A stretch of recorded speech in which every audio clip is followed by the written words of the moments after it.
morning. How are you guys? Good morning. Good. How are you? Very good. Very well, very well. We're very excited about this interview. We've been thinking about it all week, and Natalia's even put a little bit of red lippy on Yeah, so I'm that actually she could feeling- actually meet Campbell this I morning. feel kind of honoured to meet him, to be honest. So today we're going to interview David and Marcello, who are the family humans of Campbell, who's a bit of an Instagram star, which we're very excited to meet him. His Instagram is #YouMayCallMeCampbell. So, and he has 12.4 thousand likes, which is pretty amazing. Yeah, a lot of followers. Yeah. Likes or followers? Followers. Followers. So I know how many likes has he got, David? Oh, some videos get like 20,000 likes. Oh Yeah. my goodness. So he really is a true celebrity. That's amazing. So Nat, how long have you known David? I think David and I, we've known each other, I think probably about 23, 24, 25 years or something like that now. You go Back back. Australia. We met back in Australia. So, exactly. So Marcello's from Milan. Yeah. And David's from Australia. And David's from Brisbane, Australia. From in fact. Brisbane. And you guys have a really multicultural family. So tell us who's in the family. Correct. So we have Campbell, our pet duck, and after we have two cats, which they're coming from Dubai with us. We used to live in Dubai, and we brought them over here to Rome. So they're from the Middle East. Sorry. So they're from the Middle East. Correct. Well, Brando is the main coon. We have two cats. One is an Arabian Maor, which was a street cat, and Brando is a Maine Coon, which is like the largest domestic cat in the world. And he came from Czech Republic, I think. Came from Czech Republic, but originally To Dubai, to Rome. Okay. Yeah. And then he's got a little passport as well. Yeah, our dogs have passports. passports as well, which we our first dog was from the Czech Republic too, actually. So we have a similarity there. Zach was from Czech Republic, and tell us how you're going in the lockdown as a family. Hang on, they've got more family members. Oh, we've sorry. got rabbits as well. We have rabbits and two canaries as well. And what's the rabbit's name? Well, it's called Wendy James from the Stinger Transmission. She came here to Rome and she met Wendy and it didn't have a name, so we called it Wendy. Yeah. Okay. Perfect. And how are you all going in the lockdown? How long have you been down in lockdown now? This is our third week. Yes. Coming into our fourth on Monday. Okay. And the first week was it was kind of like, we're on vacation, so we drank a lot. You know, we're like, this is fun. Second week, I was going a little stir crazy because I'm quite a social butterfly and I like to get out of the house, and I struggled that I couldn't. Then third week, we find many jobs to do. Yeah, we are lucky enough to have a garden, so we are like trying to, utilize this time to go into the garden, potter around. I'm starting drawing, so painting as well. Cooking, we do a lot of cooking. Exercises online. Exercising online as well, yeah. And now I don't want to go back to work. Yeah. You and Nat both. I think Natalia's finally got the lockdown. She's always been telling everyone every weekend she's doing. She's got a permanent one at the moment. So I think it's interesting as well. I mean, you guys have been in lockdown longer than any of us. We're now going into day 15 today. We know our friends in Australia are sort of all beginning the self-isolation themselves. So it's interesting how we're all going into this in different parts of the world at different times. And I think our experiences can really help those people that are just about to go into it. Definitely. Yeah. So, but I think we should actually meet Campbell because he's the star of the show here. So, yeah. Actually, Brando's just here as well. I'll introduce you to him as well, the Maine Coon, because he's huge. okay. Bosses him around, actually. Campbell's the boss of all the animals, funnily enough. Campbell's the boss. Campbell's the alpha. Star. Campbell. Hi, Campbell. Lovely to meet you. Oh, he's happy to meet us. That's the thing. Yeah. Okay. And so did Campbell come to you as a duckling? Did you get him as a duckling? No, actually, we got him when he was already 1 year old from this breeder close to Milan. And Campbell is a cold duck, so meaning that he's a very small breed of domestic duck. It's the smallest duck around, basically, domestic. It's like basically the Chihuahua of the duck. He might look big in the video, but he's the size of like a pigeon kind of thing. Yes. Okay. Oh, he's only little. Oh, he's a little Yeah, boy. Really little. And what made you want to get a duck, guys? Oh, because I found duck very, very funny. I used to have a pet duck when I was like very small in my house. And I think they are like wonderful animals. Sorry?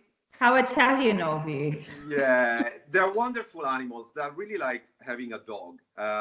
They answer to the name, they recognize the owner, and they're just in general really funny. And with Campbell, just because he's so small, he lives perfectly with us in the garden, and at nighttime he sleeps in the house with us. So yeah. And how and does he? Not with us, meaning in the house.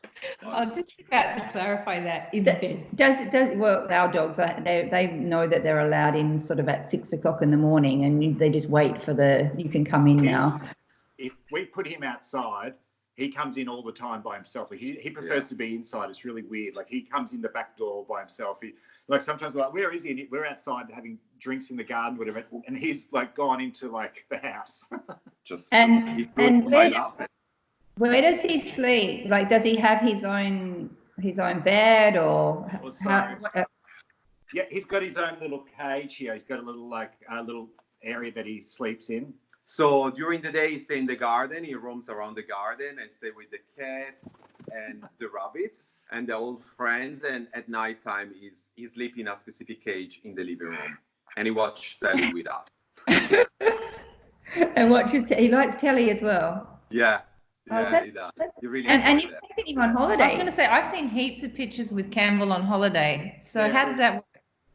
He's like, we take him to the beach, we take him skiing, we take him to the like everywhere that on we go. The train. On the train, yeah. People are so amazed when all of a sudden they realize they've been sitting next to a duck all the way on the train, and they're like, just what? What's happening? It can get a bit annoying. I mean, people take their dog to the beach, which is quite normal, and if we take him to the beach, it kind of gets annoying for me because you can't actually just enjoy yourself because it becomes a swarm of people. But I get it. People are fascinated by a duck, but it's no different to any pet, really. I think he's looking he really is. Reflection, yeah. He's looking at himself. He's quite a performer, really, isn't he? Yeah. Yeah. He's quite a character. Yes, and so and obviously his fans on Instagram love to see his exploits around the city and everything that he does as well. Yeah, it's interesting. I think people, we watched a documentary long ago on social media and animals on social media and why they're so popular. I mean, we started this account just because we were taking so many photos of him, and we actually had another previous duck before that, but that we were taking photos of. But I think people love just to. It's not politics. It's not religion. It's just an escape from like seeing something that's fun. You're seeing what this animal's up to. It's kind of just nice to. I think people enjoy looking at his profile. I don't know the fascination because he is just a duck, but.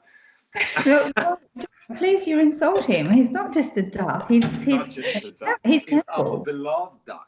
I wanted a duck because I used to love watching Friends, and Joey and Chandler had one, so I thought if they can have one, we can have one. By the way, I'm frozen peas because it's his favorite treat. Oh, really? Frozen peas, yes. Oh. And what does he eat normally? Like, does he eat fresh vegetables or? Yeah, does he mainly is on a duck pellet diet. So he eats the duck pellets, and yes, he loves fresh vegetables. His favorite treat, as I said, is frozen peas, but he loves like fresh grasses and seeds, canary seeds, and sometimes as a treat we buy him like some worms as well. Yeah. I was going to say worms. Yeah, my sister has a South African parrot, and every day she gets worms and fresh vegetables and everything prepared as well. Our dogs go crazy for fresh vegetables. For them, it's like every time we cut up a lettuce, or we cut up fennel, or we cut up anything that we're cooking in the kitchen, broccolini. We put that raw down, and for them, it's like Christmas. Yeah, absolutely. Raw fennel. I have heard of people giving their dogs an actual vegetarian diet, like they can they quite enjoy it. Yeah, Natalia's friend in Australia is a vegetarian and vegan actually. Yeah, and he's all of his dogs. He's got several dogs, and they're all on a vegan diet. Yeah. Yeah. I think my dogs like having a little bit of meat in their meal though. So we just mix it up. We do everything. Yeah, I like a bit of meat in my diet. I mean, we've cut back a lot. Like, not because I've gone vegan or anything, but we just sort of made the shift because it made me feel I don't know. I got to a point where I wasn't enjoying meat that much. We sort of felt, I just went off it. But now I go through phases where, like, I still can't. I mean, we're in Italy. I can't give up salami. Can't give the essentials. Yeah, Well, I think cutting meat is a good choice for us. It's like we feel much healthier. It's like trying to tell the Spanish to give up jamón. It's just not going to happen. It's not going to happen. Yeah. No. Even people that we know who actually go onto a vegetarian diet still allows themselves to eat. Actually, I know one person that's complete vegan, but he says, however, I'm vegan. However, I do eat jamón. Everything else is vegan, but not the jamón. Exactly. Yeah, right. I think it's important to find a balance in your life. So. Yeah. So at the moment, with your day-to-day routine with the animals, how do you? I mean, they enjoy having you home, or is it been a lot more fun with them? There's some real positives about being on lockdown, that's for sure. The animals love having us around. You know, you forget that you go to work, you come home. They just want your attention 24/7. So when you get back, that's all they want. So when you hear all the time, they're actually getting annoyed of us now. Like they go away from. But you know, in regards to routine, like I found myself just in general, I was sort of starting to become lazy. Like I wasn't shaving. Marcello, you really made an effort to, you know, in the morning get up. I think it's important to have a project every day. It's important to keep yourself motivated with projects and do sports and like just try not to get bored mentally and physically. But you were putting on nice clothes, wearing aftershave, things that I was sort of getting to a point where I was like, oh, but you do feel good about yourself if you do those little things. Yeah. Just to take, you know, like get up, make your bed instead of, you know, like make the bed, clean the house, like you would do before. But I don't know, it seems like it does make a difference. Even putting like a simple gesture as like having a shower and putting some perfume on, it just uplift your mind and your spirits. Like little things like that I think are very important.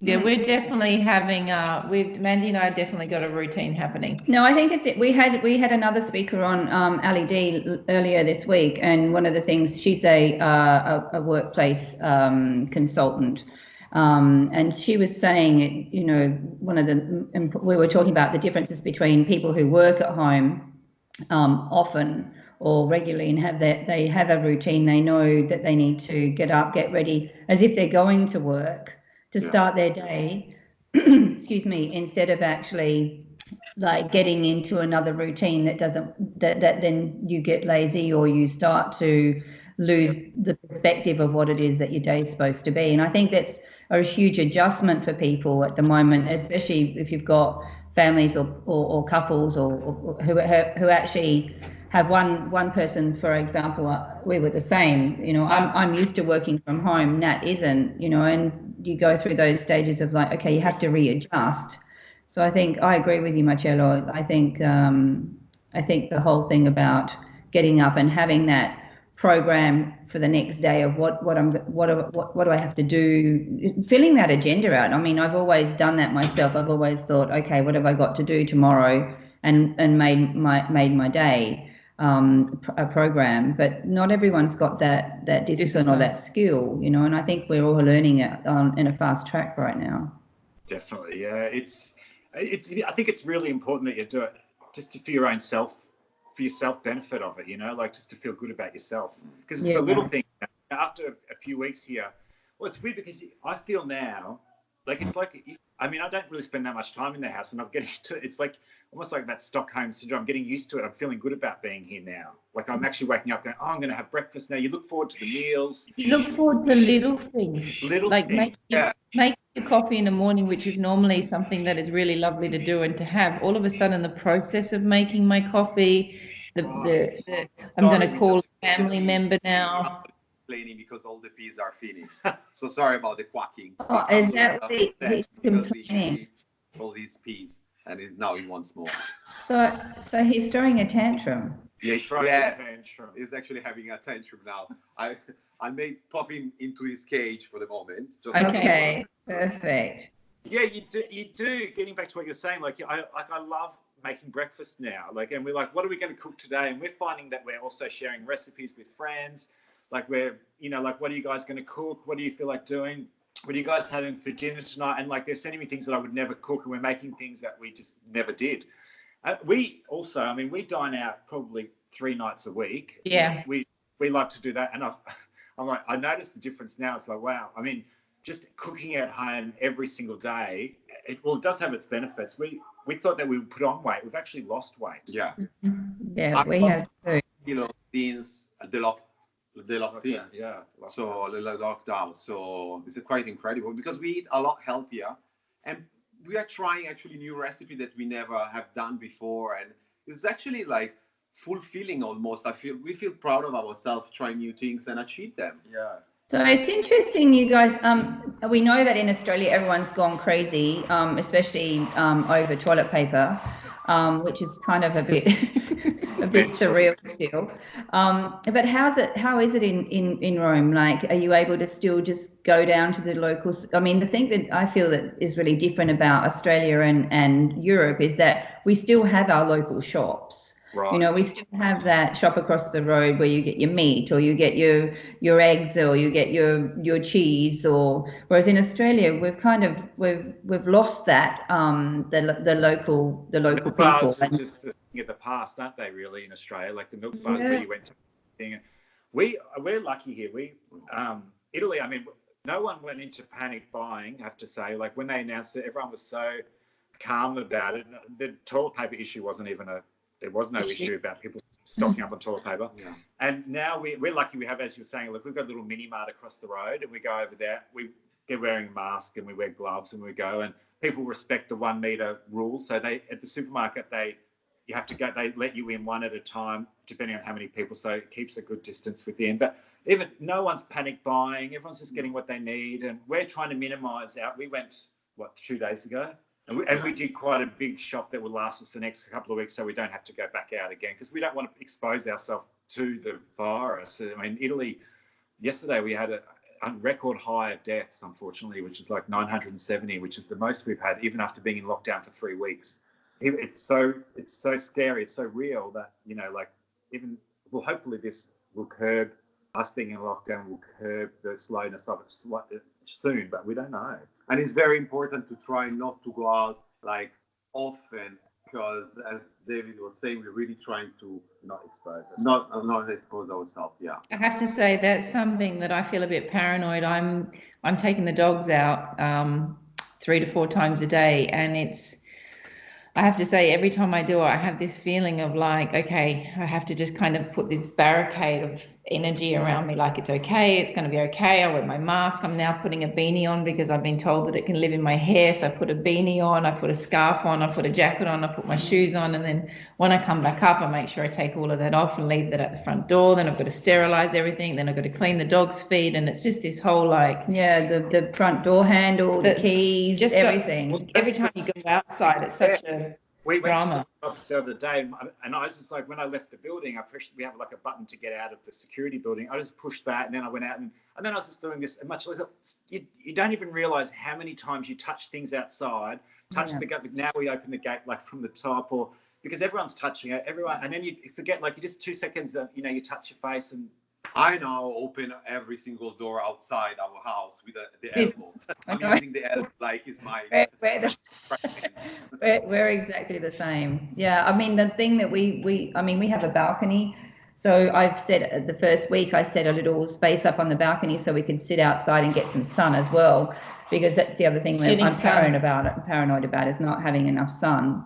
And I'm used to walking, half an hour and a half a day, and so and being out in the sunshine. So we're making an effort to actually sit out on the balcony and get the sun, and because we don't have that privilege of having a garden.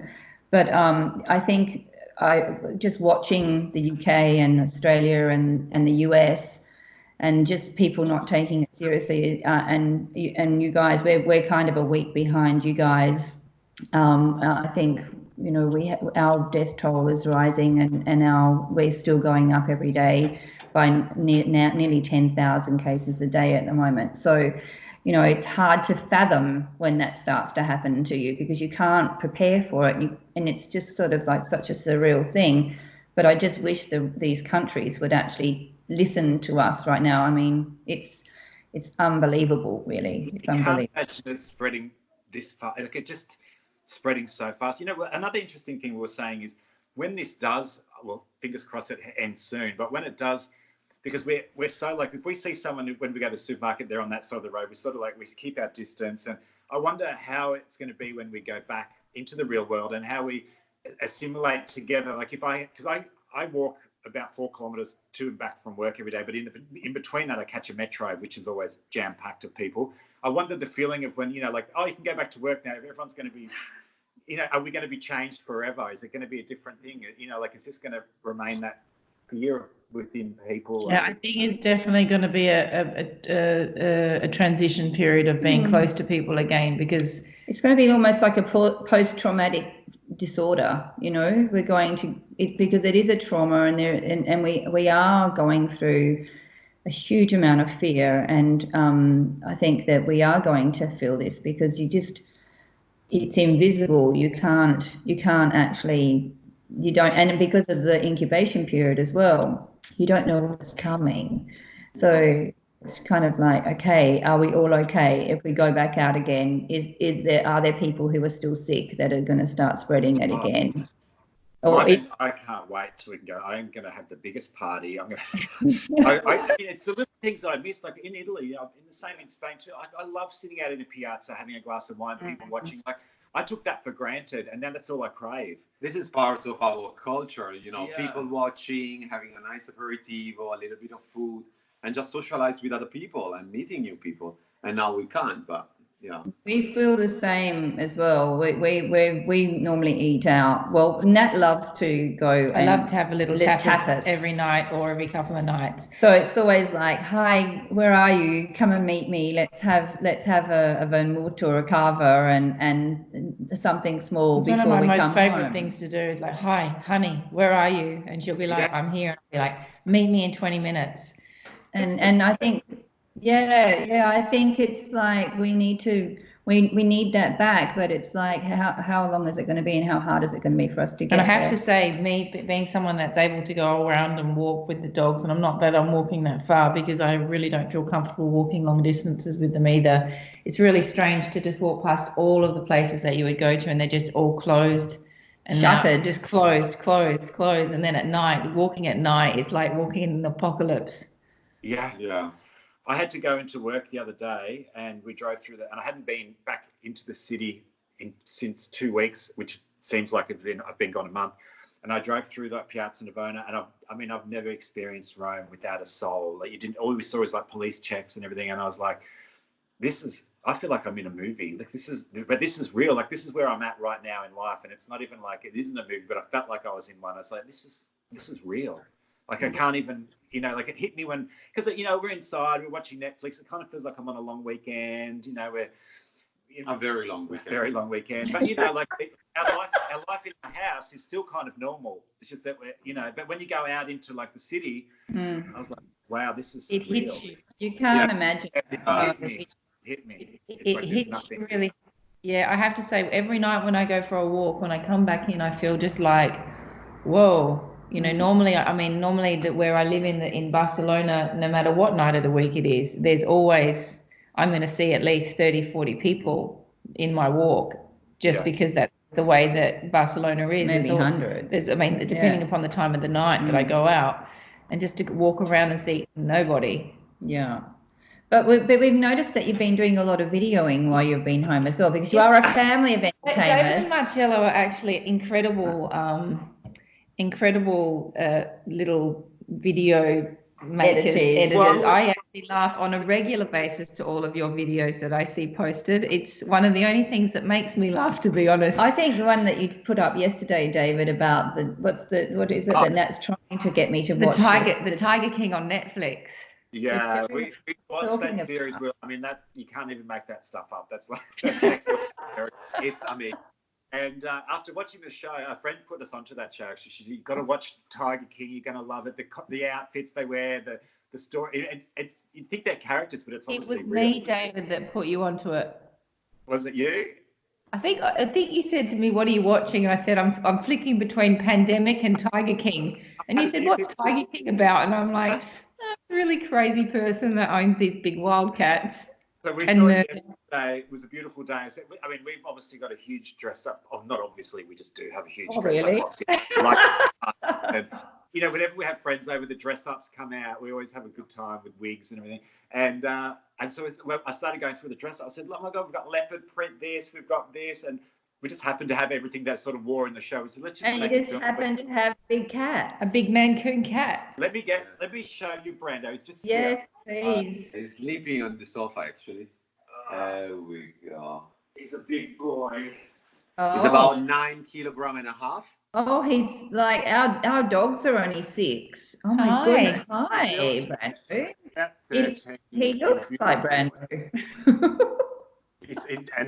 They're Maine Coon. They're just so placid. Like they're the most. Yeah, it was very beautiful. It's like one of those toys those big toys. Yeah, we have another cat, baby, but you can't pick her up. She's a street cat. Yeah, she hates to be picked up, so I'm not gonna do it because I mean she doesn't scratch us or anything, but she really doesn't like it. No, she doesn't. Like No. But she's very affectionate. But she's super affectionate.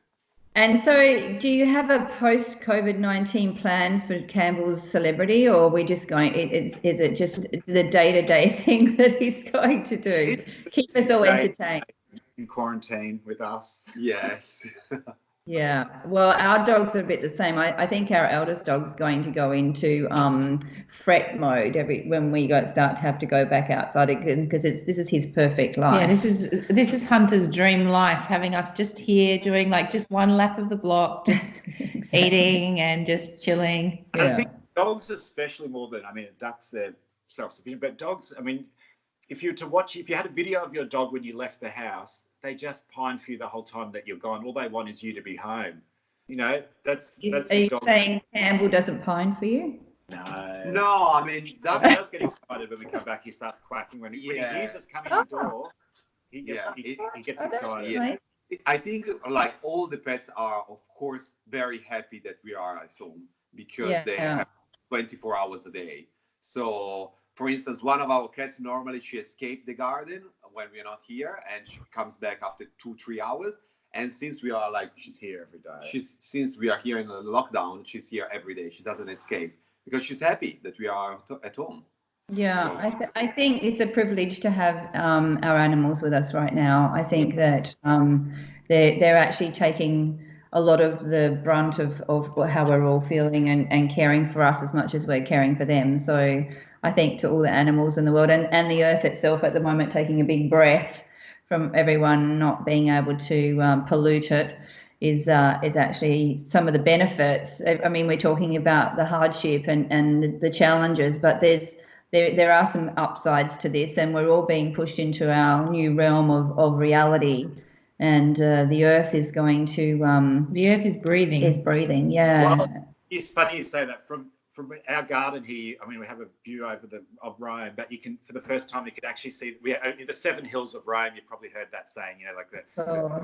You can't see the 7 hills of Rome. I mean, I've seen them like crystal clear, like it's almost like they're just, you know, it's bizarre. You can see it like it's like the snow on the mountaintops, which is I've never seen that before ever. That's amazing. Yeah, there is smog. Pollution. Well, there was no way in the world ever that we would ever be able to do this unless nature did it to us. So, you know, it's kind of it's challenging for the people who are sick and the people who have lost their lives and the people who still have this to come. it's devastating from a humanity point of view, but from a nature point of view, I think it's well, I mean, also, I think just touching what you were saying before, the benefits of this lockdown for us. I mean, we've never spent this much time together, actually, and we've been together 10 years. This is probably the most we've spent as a couple together, which is, that's interesting. And we thought that would be quite trying. And there are times where you get on each other's nerves, which is completely normal. But actually, it's been really good for us too, because we're having longer conversations. You get to know each other, which you did. We're speaking to friends, even like speaking to you guys on a regular, we come to Spain, we catch up with you, but we've been speaking on Skype and catching up and things that we would never do before. And so we're reconnecting on a human level that we never did. We live in such a fast-paced social media like that we don't communicate like this anymore. Yeah. For me, so, yeah. Yeah. Positive things that has happened. Yeah. Exactly. Well, on that note, can we say goodbye to Campbell, because he obviously is the star of the show, and he is the star of the show. We're very excited. He's so elegant. Yeah, he's so cute. Like I mean, I wasn't that fan of having a duck at the start, but I have fallen in love with him because he's just so cute. Here we go. He'll flap his wings. Thank you. Yeah, that's right. That's Campbell, don't he's like, where's my peas? Yeah, he would. Oh, Dad. Oh, anything for peas. And he's so gentle. I mean, like, have you ever imagined like a duck being gentle? But they are wonderful birds. He's like, just give me another pea and I'll be fine. See his face. Okay. Oh, he's very gorgeous, guys. Look, thank you so much for spending time with us. And as you say, we know each other, we speak to each other, but we never speak to each other enough. And it's been a real pleasure. We wanted to share with our community and with the people who we care about, Campbell, and your experiences in Rome during this time. Definitely. Yeah. Well, let's speak to you soon, and Let's keep in touch. Thank you, Campbell. Thank Bye. you. Have a good day. Bye. Saturday.